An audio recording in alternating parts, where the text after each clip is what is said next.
Welcome to the Eastern Crime Zone, the podcast that takes you inside investigations of real true crime cases. I'm your host, Cassie Millay, and each week I'll guide you through the twists and turns of some of the most fascinating cases in history. From the familiar to the obscure, we'll dive deep into the details and explore new angles you've never considered before. But I don't want this to be a one-sided conversation. I want to hear from you too. If there's a case that's been on your mind, head on over to easterncrimezone.com to leave me a voicemail, or slide into my DMs on Instagram at Eastern Crime Zone. Who knows, your suggestion might just be featured on an upcoming episode. So sit back, grab your detective hat, and get ready for a journey through the criminal underworld. This is Eastern Crime Zone. I hope everyone had a wonderful holiday season this year. I know for sure that I did. We got together Christmas Eve with my sister, her husband, my parents, and we ate, talked, opened presents. It was super fun.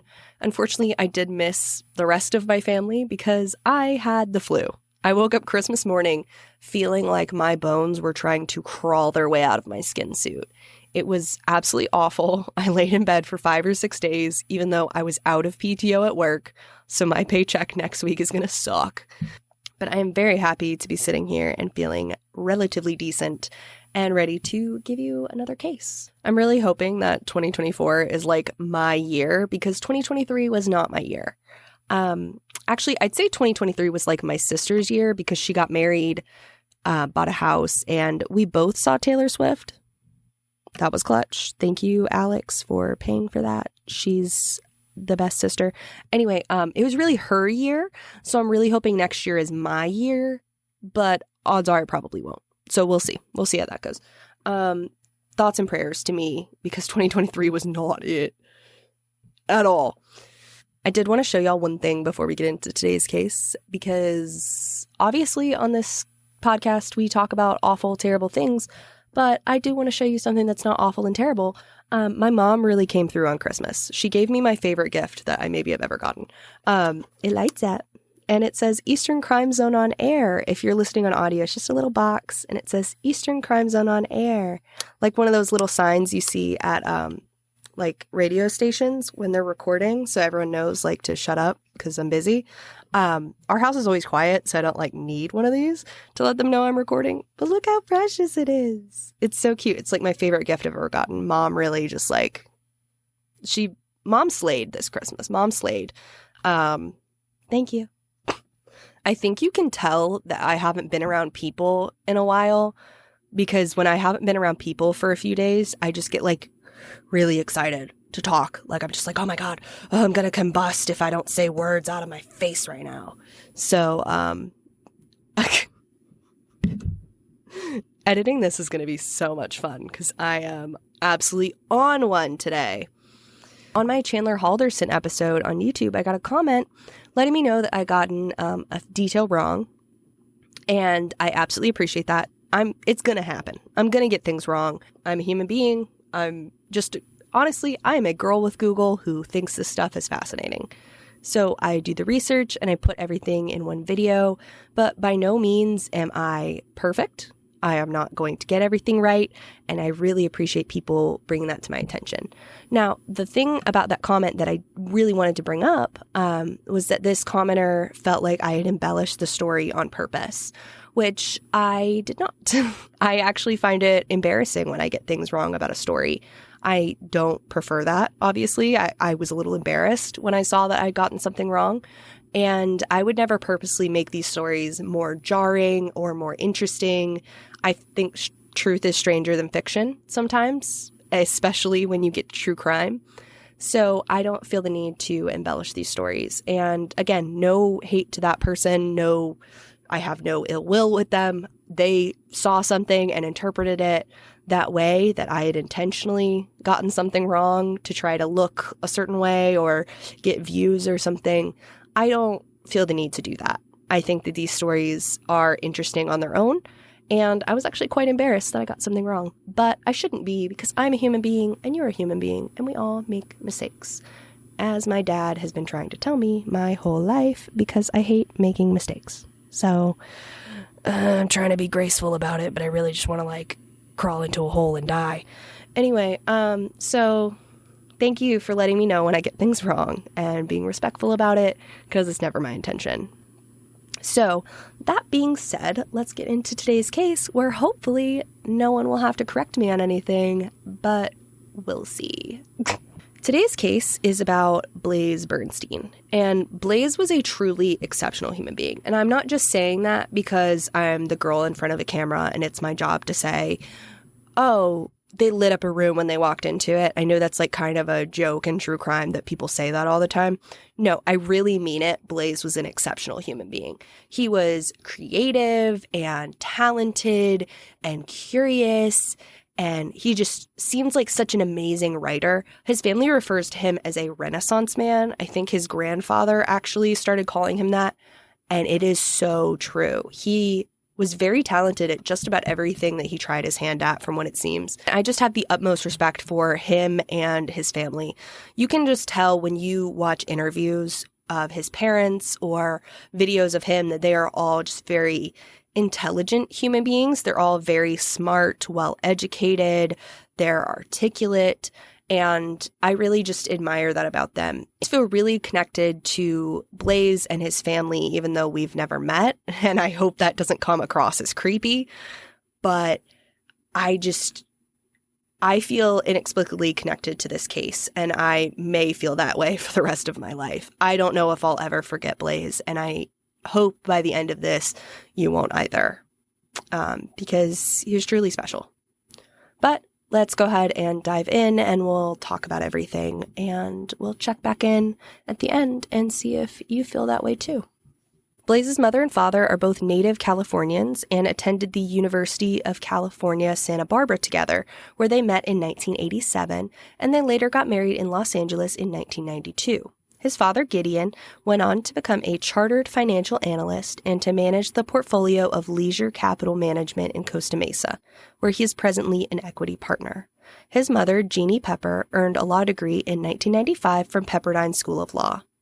His mom's name is Jeannie Pepper. That is the cutest name I've ever heard, and she graduated from Pepperdine. Jeannie Pepper went to Pepperdine and picked a law degree? It sounds like a tongue twister, but I just think she is the cutest name in the world, and I couldn't get over it the whole time I was researching this case. Blaze Nathan Bernstein's life started in South Orange County on April 27, 1998, and soon after, in the year 2000, Jeannie would leave her law practice to devote herself to caring for Blaze and his two younger siblings. His paternal grandmother, Leah Bernstein, was a retired language teacher born in Romania in 1936 and was a Holocaust survivor. And because of this, the Bernstein family is very proud of their Jewish heritage. Blaze was named for his grandfathers, but also for the 17th century French polymath Blaise Pascal. The night of Blaze's disappearance, his grandfather, Richard Bernstein, asked him what people thought of his name. Blaze said that he was asked about his name all the time, but he didn't remember the story of how he got his name. He was told the meaning of it that night when the family explained that Blaise Pascal was a French polymathematician, physicist, inventor, writer, and theologian who pioneered calculating machines and made numerous contributions to science. He smiled and was humbled by the discussion, and his parents proudly told him that this was his namesake and they expected great things from him. For his high school education, Blaze would attend the Orange County School of the Arts, or OSHA. This is actually a donation-dependent charter school, and no student is accepted or denied based on financial capacity. OSHA offers pre-professional arts training in a variety of conservatories within the school's applied arts, dance, fine media and arts, music, and theater. This innovative public charter school embraces and encourages artistic creativity and academic excellence, producing lifelong learners who matriculate to top-tier colleges, universities, and preparatory programs. That was absolutely a mouthful. Basically, this school is like the school that Tori Vega went to in Victorious. It's an art school where they did a bunch of cool stuff, cooking, media, dance, and they also had their regular school on top of it. So I don't know how they had enough hours in the day, because I just went to a regular school and we did not have enough time for dance and media and music, but it sounds like a really cool school. While in high school, Blaze had many extracurricular activities, including working Saturdays at the synagogue as a classroom aide. He also loved participating in the Science Olympiad in the 11th and 12th grade and brought home a first-place medal for OSHA in the state challenge with his participation in a chemistry tournament his senior year.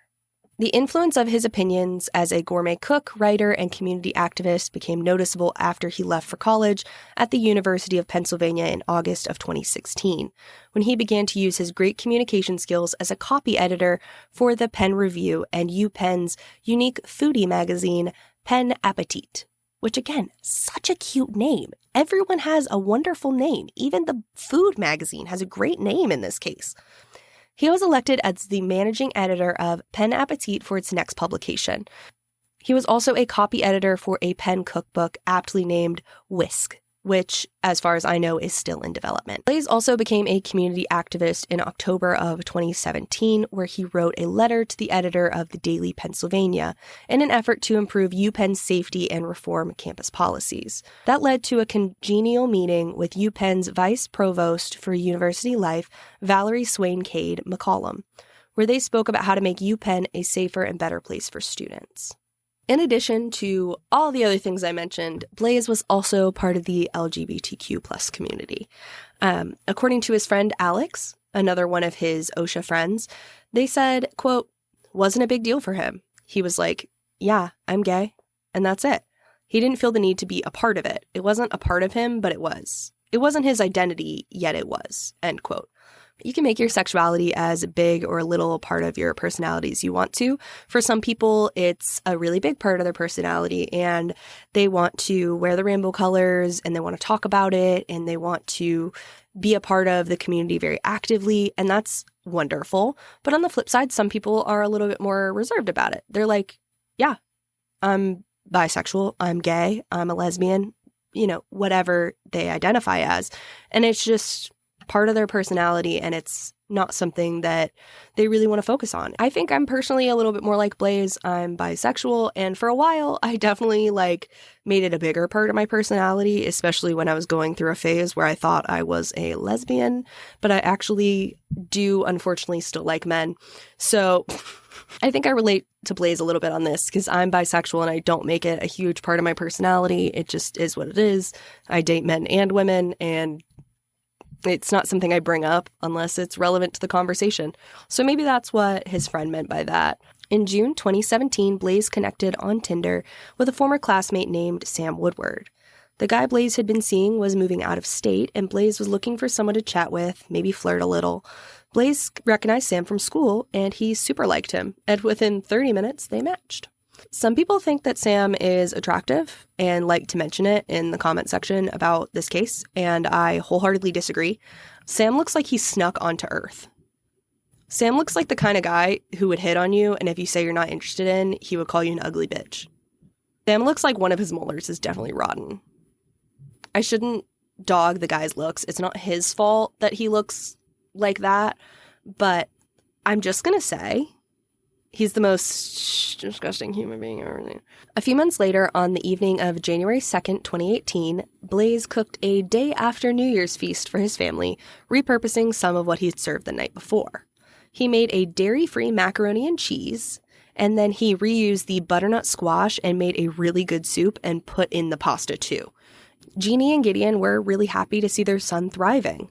After graduating, Blaze had gotten into the University of Pennsylvania's prestigious molecular sciences program, but had taken a semester off to deal with some personal issues. So they were really happy to see him back, living his life and doing really well. Blaze had returned to Penn in the fall of 2017 and had begun to settle in. After they finished dinner that night, Jeannie took Blaze's little sister Bo to a sleepover, and Blaze and Sam were chatting on Snapchat until Sam offered to come pick Blaze up to hang out for a little bit. It was around 11 p.m. when Sam turned into the Foothill Ranch neighborhood, heading towards the Santa Ana Mountains. He stopped at a 2-story house on a palm-lined cul-de-sac. Blaze came out wearing a striped t-shirt and sweatpants. He wasn't wearing his glasses and had left his wallet inside. The plan, it seemed, was not to go far. Together, they drove back down the hillside to the Foothill Ranch town center, and they sat there for a while under the orange glow of a Hobby Lobby marquee. At 11:36 p.m., Blaze texted his friend Lily. The gist of it was, "You will not believe what's happening right now." Sam says that Blaze told him they were going to go meet someone else from high school. So around midnight, they got to Berreggio Park, which is only about 10 minutes from Blaze's house. They really were not far from his home at all. But once they were there and talking for a little bit, Blaze gets out of the car and walks into the park. And Sam waits there for him. I don't know why he doesn't get out of the car and go with him. But he sits in the car and waits for about an hour. And when Blaze doesn't come back, Sam tries to message him unsuccessfully on Snapchat a few times, and then left around 1 a.m. to go to his girlfriend's house. When Blaze still hadn't responded around 3:40 a.m., Sam said that he returned to the park to search for him. That first night, Blaze's family didn't think he was missing. They actually didn't know he had gone out. He didn't say anything, he didn't take his things, and because he didn't say anything about going out, they believe he was supposed to be gone a very short amount of time. They didn't get worried until he failed to show up for a dentist appointment in the morning. And Blaze was always on time. When he didn't show for the dental appointment, Jeannie called Gideon and they both came home as fast as possible. By 10 p.m. on January 3rd, the Bernsteins were growing increasingly concerned. And Bo logged into Blaze's Snapchat to see if she could find any clues. And then she texted his friend Lily. Lily asked if there were any unfamiliar usernames and told Bo to not open any photos. Because like we've talked about in previous cases, Snapchat gets rid of things once you open them. So if you open something, it goes away. Bo scanned through Blaze's account looking at everyone he'd messaged with recently, and the name that stood out was Sam Woodward. The family had no idea who this was, and they did message him. On Thursday, January 4th, Dylan Jansen, a sheriff's investigator on the case, was in Berreggio Park trying to get the lay of the land when he noticed Sam Woodward was walking by, and they got to talking. Sam told Jansen about the meeting with Blaze, and at one point he confessed that Blaze had kissed him, and that Sam got really upset about this, and Blaze apologized. Sam told the officer he found homosexuality disgusting, but that at the same time, the idea of being with another man was something of interest to him. He walked Jansen along the route he said he'd taken as he looked for Blaze in the early morning hours.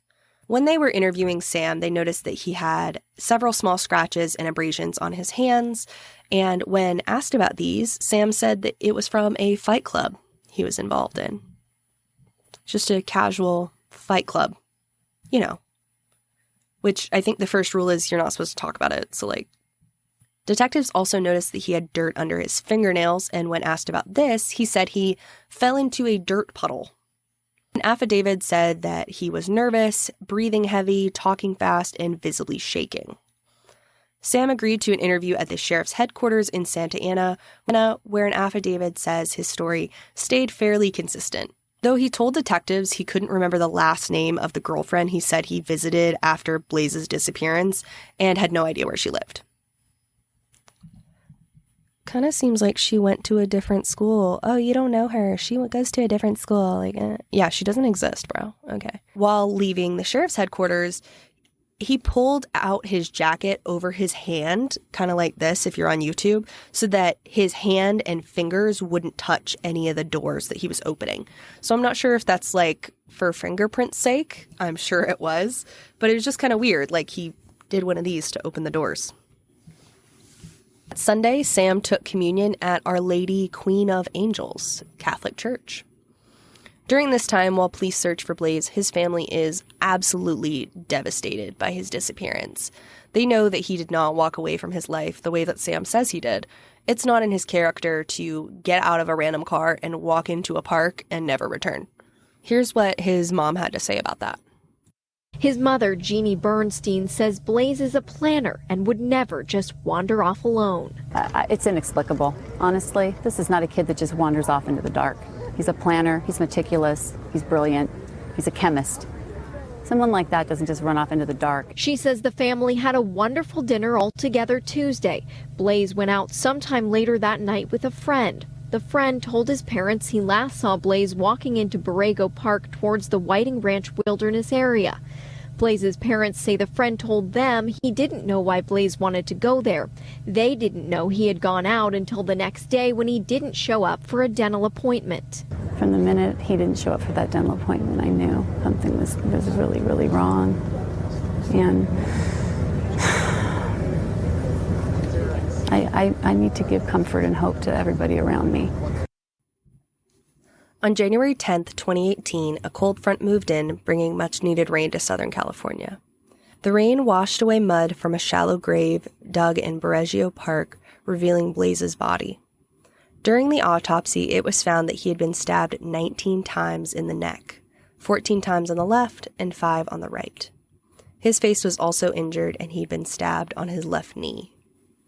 A search warrant was served on the home Sam lived in, and inside they found a lot of evidence.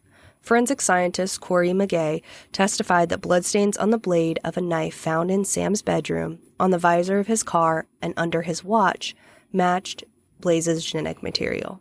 She said the chances of the blood belonging to someone else were 1 in a trillion. What I understood from under his watch, what that meant, was on the back side of the face of his watch. So you would wear your watch like this, and then you flip it over, and on the back, there's probably blood there. That's what I think that meant. I don't think they meant like on the back of it, as in on Sam's skin.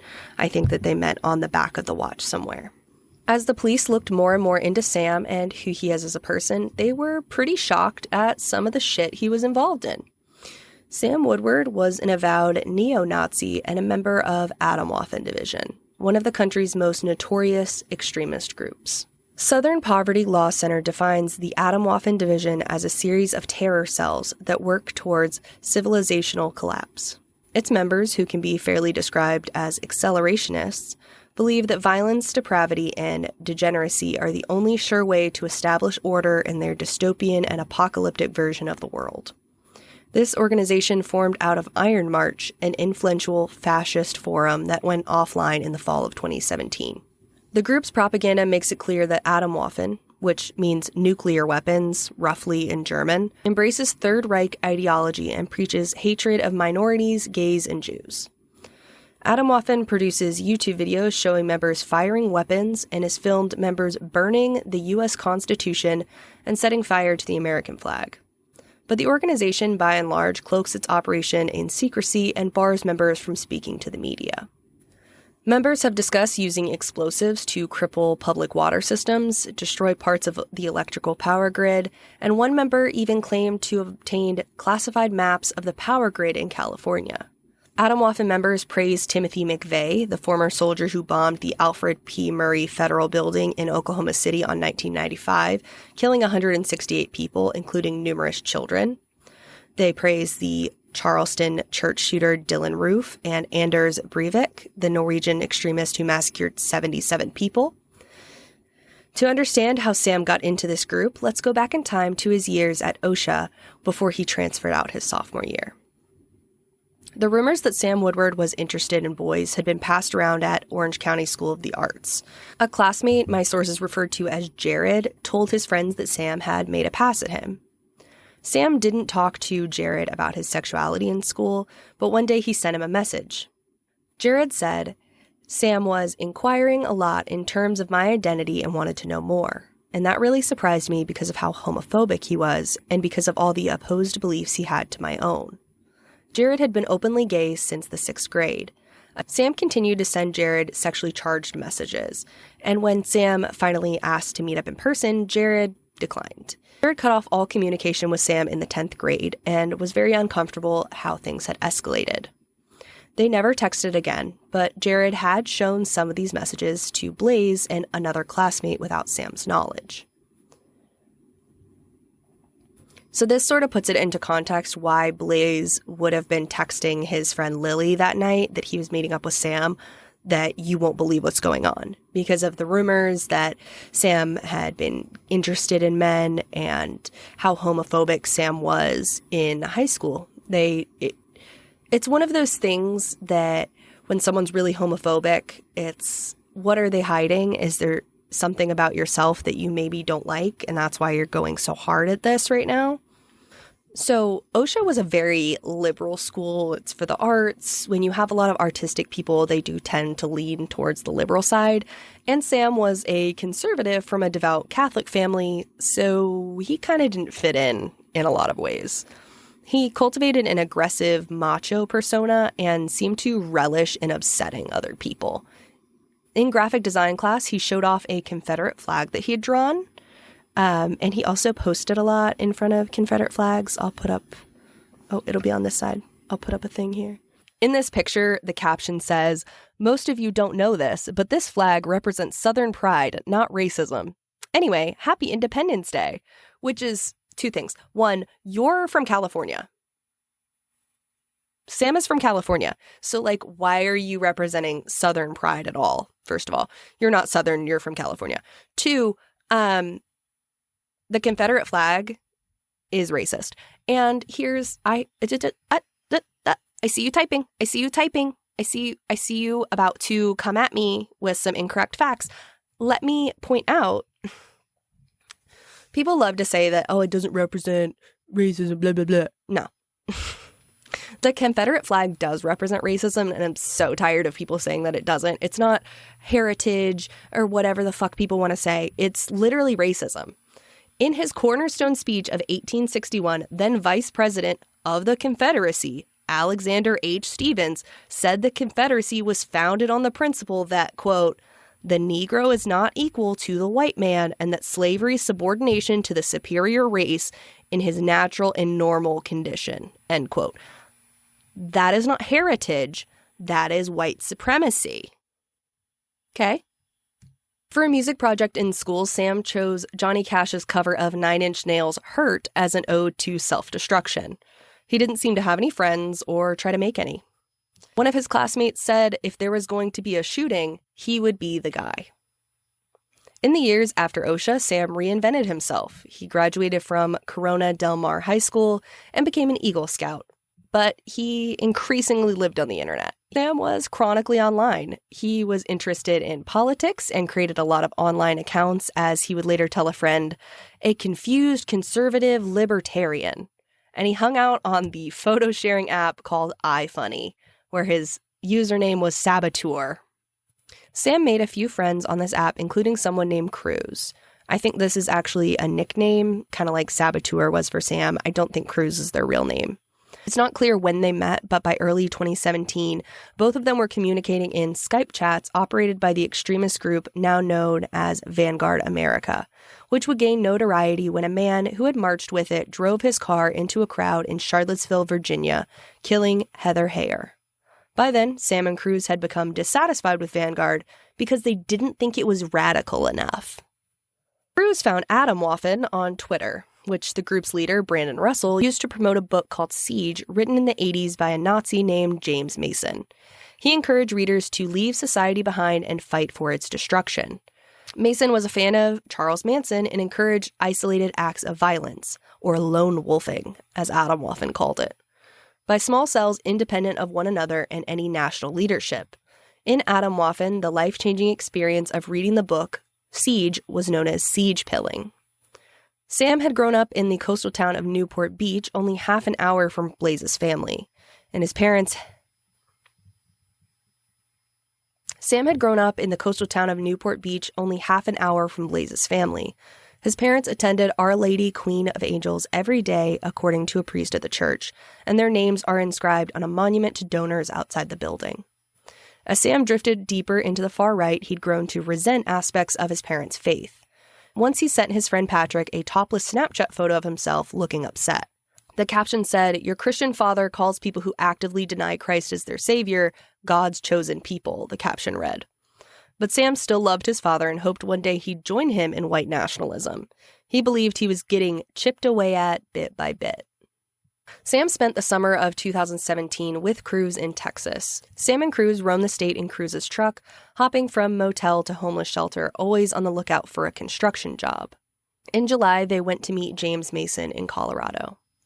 And James Mason is like a giant piece of shit, and I could do a whole episode about him and his teachings, but I want to at least mention that Sam actually met this guy and spent time in person with him. I think that him meeting James Mason in person really signifies that this wasn't going to change for him anymore. He met this guy in person and he was fascinated by him. He really looked up to him. I do also want to mention that James Mason hates the government and socialism, but he relies on government housing and soup kitchens to stay fed in Denver, Colorado. Logic is nowhere in this episode, and he's a pedophile. So I just think it's interesting that you hate the government, but without it, you would be homeless.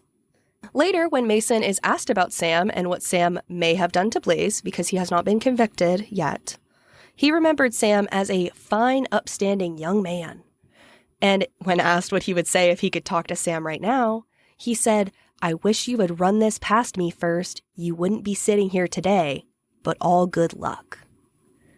When asked about political violence, he said, "I don't advocate doing these things, but if you're gonna do it, for God's sake, make it worthwhile." I just think it's really interesting that this guy has so much shit to say. Like, it's always the people who are doing nothing with their lives who have the most fucking opinions. Like, you know who has a lot of ideas and plenty of time to talk about them? Fucking losers who don't contribute to the society that they leech from and bitch about. Like, it's really convenient of you to hate the society that provides you with your housing and your food when you yourself cannot provide those things. I'm definitely gonna have some, like, really angry neo-Nazis in my fucking comment section. That's, like, wild. I can't wait for it. It's engagement's engagement, babes. Leave that hate comment. By the fall of 2017, Sam had returned to his parents' home in Newport Beach, where he took a construction job that paid well and made him feel good. In an Adam Waffen chat, he said, "Cruz is right. You spend time among real men being a real man." End quote. That fall, Cruz moved to Southern California, where he took charge of a regional Adam Waffen chapter, and Sam was his right-hand man. Sam was still hoping to drop out of the system and buy farming materials so that he could kind of live off the grid. So he took a job setting up bounce houses and Nerf battles for kids' parties. Sam was keeping a diary around this time. Excerpts would end up being read in court, and some of the entries were about sodomites he met on Tinder and Grindr. He would get on these apps and pretend to be interested in these men just long enough to think it was funny, and then he would pull the rug out from under them and be like, "Actually, you're an F word, and I'm straight, and I'm better than you, and here's a video of a gay dude getting the shit beat out of him." That's what he would do. That's something he would talk about doing often. Sorry, I look different. I finished filming, started editing, and then decided that I wanted to come back and say a couple things a different way. So, with all that being said about him luring men in from Grindr and Tinder just to mess with them or prank them, I think that provides a very clear motive here. That he was on Tinder not to meet Blaze and get to know him and date him or even just have a fling with him. He was on there maliciously to find a victim. He was hunting in a way. A lot of other people think that maybe he really was confused about his sexuality and that he snapped.